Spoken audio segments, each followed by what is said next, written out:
Welcome to the 80sist, the podcast that uses your votes to determine the most totally 80s song ever to blare from the tinny speakers of a canary yellow Walkman.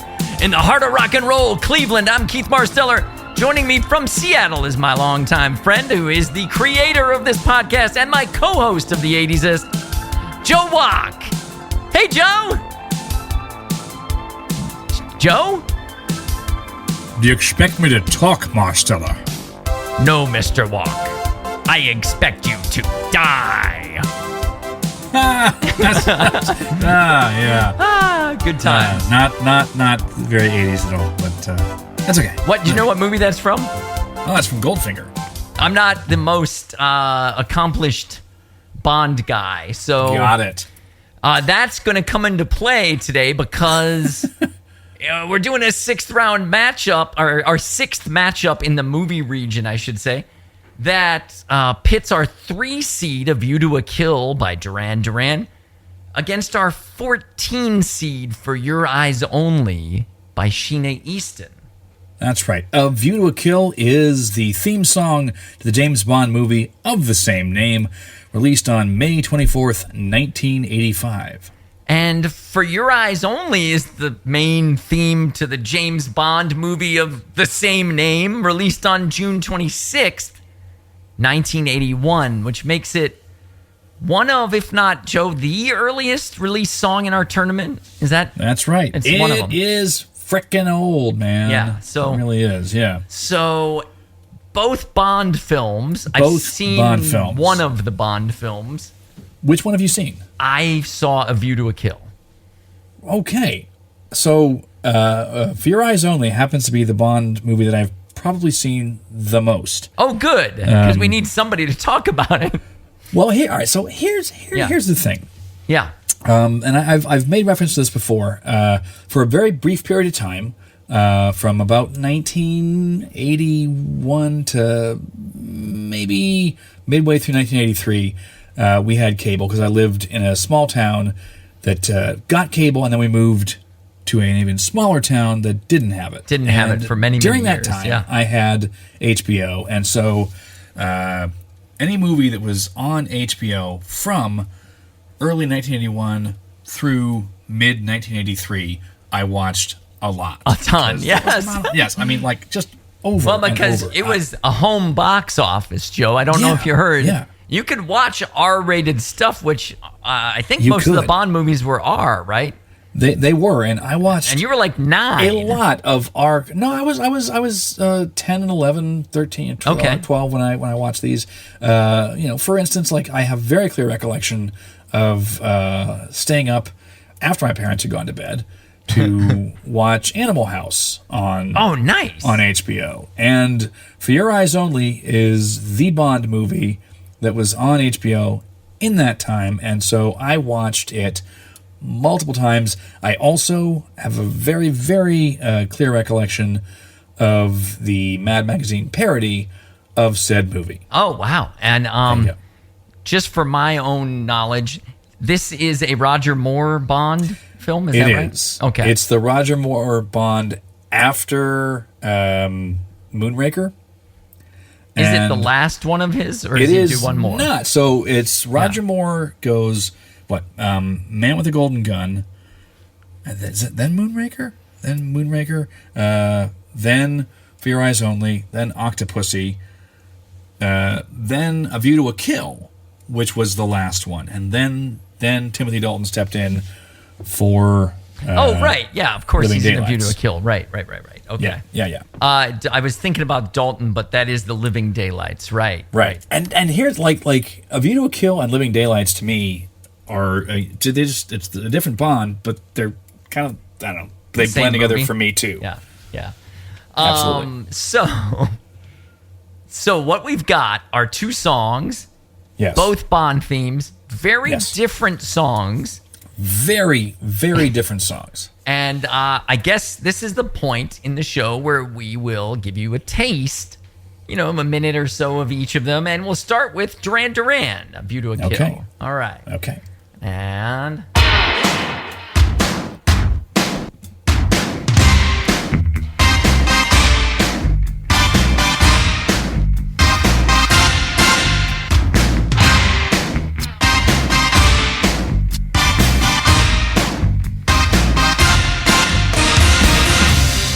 meeting you with a view to a kill. Face to face in secret places, feel the chill.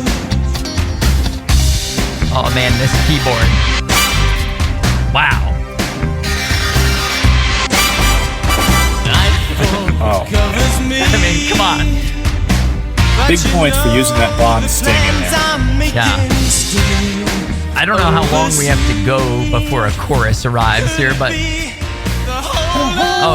yeah, all right. I mean, we're getting there. It's a sacred wine, a mystery gaping inside.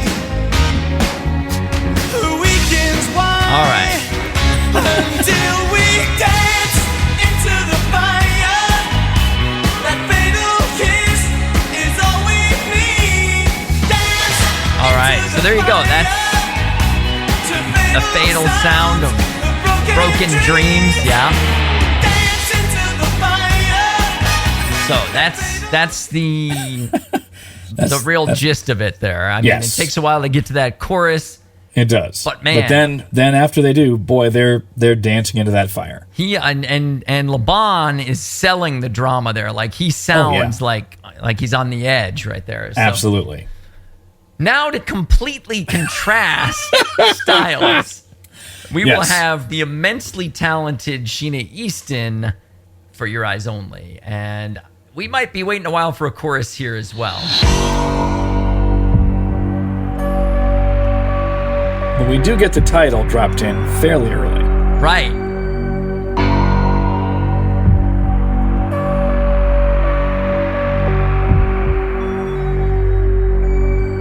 For your eyes only can see me through the night. For your eyes only, I never need to hide. You can see so much in me that's new. I never felt till I looked at you. For your eyes only for you. You'll see what no one else can see. And now I'm breaking free for your eyes only. So wow, she's got a powerful voice. Oh yeah, Like, yeah, definitely. Really good. Yeah. But that's for Your Eyes Only. So You got, a good section of that to kind of feel it out. let me ask you this. Go for ahead. you, what's the most 80s thing about that song? About the one we just heard, For Your Yeah, Eyes for your Only. eyes only. The presence of Sheena Easton is the most Okay. 80s thing of it. Just Okay. knowing that she's an accomplished or would become an accomplished 80s star Yeah. later. But to me, nothing about that song itself is very 80s. I agree. I But you concur. you nominated this song for a reason, right? I did because for me the movie is so closely tied to the 80s. It's more experiential than sound wise. Okay. Um, Okay. But the other thing is, like, if you want to do, if you're talking Bond films, it was between this and Roberta Flack's An All-Time High from Octopussy, Oh. which is not even a little bit 80s. It's, Not just- at all. yeah, and it's even more boring than For Your Eyes Only. I mean, which is pretty boring. It's a pretty boring song. It's a different vibe. It's a slow burn, right? It really is. And I've got nothing bad to say about Sheena Easton. She can sing the hell out of a song. Absolutely. Although it's weird to me that she was big enough to record a Bond theme. Right. She seems like a fairly minor act, and when you think of groups that are tapped to do a Bond theme, it's usually someone who's pretty big at the time, like very much in the zeitgeist. Yeah. And I'm like, I did not realize that she was zeisting that geit quite that much. Quite yet at that Yeah. point in 1981. Right. Like those bigger hits kind of came for her in America. Yeah. I think she hails from Australia. Is that right? I think she's Scottish, isn't Is she? she Scottish? Okay. I think so. I don't know. Doesn't not matter. from here. Not from here. Yeah. Which makes it harder to get traction here back then. Right. Yeah. And she might have been very, very big in Europe. It's possible. Like Before David this song. Hasselhoff. Yeah. That's right. That's right. So, can we talk about A View to a Kill for a second? Because sweet Yes. Jesus, we got our a Rock and Roll Hall of Fame act, very recently inducted. Yeah. We were kind of a little skittish about putting Hall of Fame acts in this bracket. Yeah, But in this Duran case- Duran for me, right? Maybe they still record stuff. I don't know, but they are super 80s. That's right. In my notes I have that they are the archetype of the 80s Yes. band in like every way I can possibly fathom. That's right. Everything about them. Their look, their sound, The marketing, the videos, everything about them. Then, they've got tons of contagious hooks and hits. right? Right. I mean, this is not. This group is not. It's not a one-hit wonder like many of our groups are, but all of their big hits are so firmly 80s. Like in that sound style, and- it doesn't transcend. Their style doesn't transcend it at all. No, it exemplifies it. That's right. That's exactly what it does. And I wrote Yes. in my notes that and I'm just going to read it instead of making it conversational. The bold, audacious Nick Rhodes synth horn stabs combined with Roger Taylor's driving rhythms. I feel like I'm writing for Rolling Stone. In this are the most 80s thing that has ever happened. I fully concur. It's like, for me, this song, it's a 3 seed, but it's my personal favorite to win its way out of this bracket. And it's got a chance. To be honest, right? Yeah. Sending A View to a Kill up against For Your Eyes Only is kind of like sending a tank up against Don Knotts. Don Knotts today. Oh, like in the ground. That's right. Yeah. A dead Don Knotts. So if you have heard, like, you definitely hear horn stabbing going on at the very start of the song, right? Yes. And then, I was listening to it and I'm like, I'm going to try and needle drop 2 different songs, one after the other. It's probably going to go very poorly. Okay. But here's a View to a Kill horn stab attempt. Okay. Okay, so that's that. And then this song.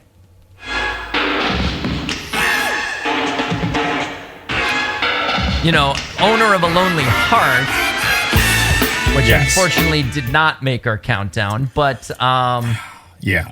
But Owner Came of a Lonely close. Heart, it's kind of like a very similar or maybe inspired horn stabbing there. Yeah. Very 80s. Very, very, very 80s. Very 80s. Well, I mean, I don't know. But because this one was so clear to me, I didn't really make a lot of. I mean, it's evident. It's self-evident. But I did have a couple of notes on the lyrics to Oh, A View to a good, Kill. good. I'd love to Because hear it. Yeah. For Your Eyes Only it's pretty straightforward. You It's- can hear it's all a- the words. She enunciates very clearly. Yeah. And thematically, it's very straightforward because it's about someone who is, a vulnerable woman opening herself up to James Bond, sexually. Sure, but also using and the double entendre of, That's right. of intelligence being eyes That's only, right. Yeah. Doing things that no one else has ever seen her do. In A View to a Kill, I don't know what the fuck is going on. Like, what Right. the fuck does dance into the fire even mean? That's a great question. Honestly, I Why? don't have an answer for you. If you're, if you're fatal dancing, sound you're of not broken suicidal. And if dreams. you're suicidal, is when you would run into the fire. I don't understand it. And then there's this one line where they talk about the weekends. Why? It doesn't make sense to me at all because does the movie have? And I haven't seen this movie. Oh, right. To be honest, I've So, only seen it like twice, one and a half times maybe. Does so this I don't- movie have something about Bond being really sick of work? And he's like looking forward like to the he's weekend. gonna maybe just he's working for the weekend, That's lover right. boy style, yeah. That's right. Because not that I recall. No. Yeah. Okay, so then why The Weeknd's Why? Yeah. It's a great question. Nonsensical lyrics don't seem to hold back acts like Duran Duran, you know? No. This is their. You can tell this is their first draft on the lyrics, and they're like, yeah, but I just want to hear this. You know, like They're guys, like, no one gives they a don't shit if care. it makes sense. If you start your song like this, like nobody cares what you say after you just. No, they're not listening to the words. So yeah. So this is a pretty obvious walkover, I guess, but I do have a little bit of fun. Okay. Factoid. You know how I love to get my factoid. Yep. Let's fact some toids. And the very pinnacle of the 80s, in my opinion, may have been in July, I think, of 85. And, you know, the movie had come out in May, I believe. The song hit number 1 on the same day that Duran Duran would perform for as many as 1 billion people at Live Aid. They're reaching the pinnacle of their popularity, but the band is already not talking to each other and is broken up into 2 groups, Arcadia and Power Station. Yes.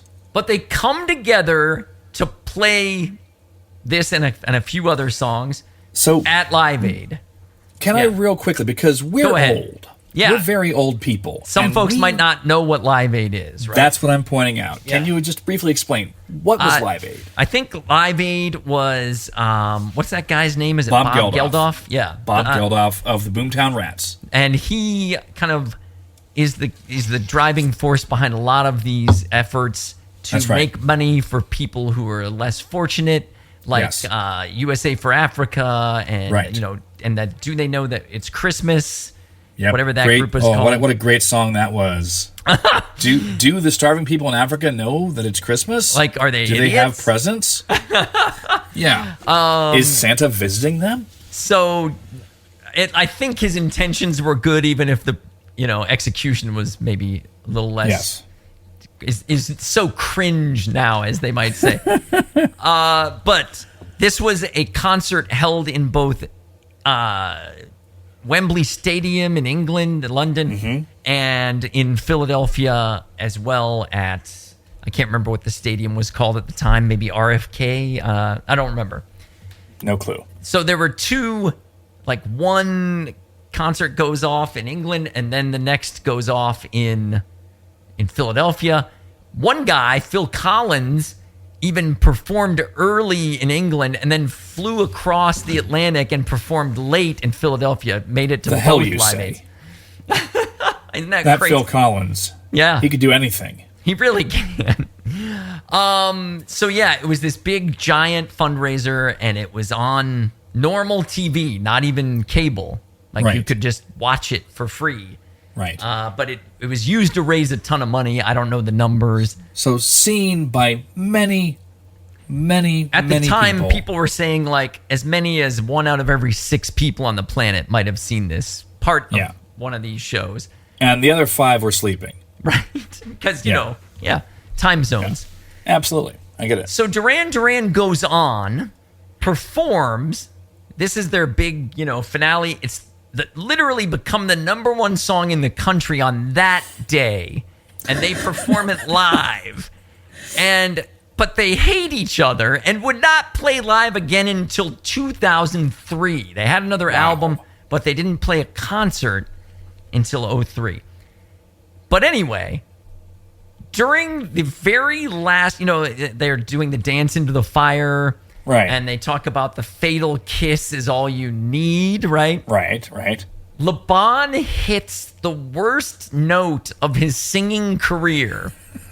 The stress, the pressure of playing for 1 billion people maybe gets to him. The emotions. Like, the song is about to end. He's like, is all we need? And then he's like, blah, blah. It's a view to a kill, end of song, right? Right. But right at the precipice of being the biggest super band in the history of the world, he does this. Into the fire, little kiss is all we need. Into the fire. and he called it the most embarrassing moment of his entire life. It's a real Peter Brady voice cracking kind of moment. It's a real there. one. It happened in real life. I know you had never heard. We talked before the show. You had never heard it, and No, I'm going to give you just the note one But more I will time. never. It's all we need. It's as bad as you imagined it. That has nothing to do with this matchup. It's just this song, so why not talk about it? Because it's the 80s-est moment, maybe of all time. The biggest concert in the history of the world. This band, this song, and he, right at the end... Just shits his pants. Yeah, absolutely. So, yeah. Oh, Lord. Sheena Easton would go on to do 80s-ish songs, Yeah. like Morning Train. You know, it's got that kind of vibe to it, if you remember this one. Oh, I remember this song very well. But yeah, this is not that. No. However, I will say one of the things you didn't mention in terms of 80s Bond themes is we talked about the movie, but not the song, The Living Daylights.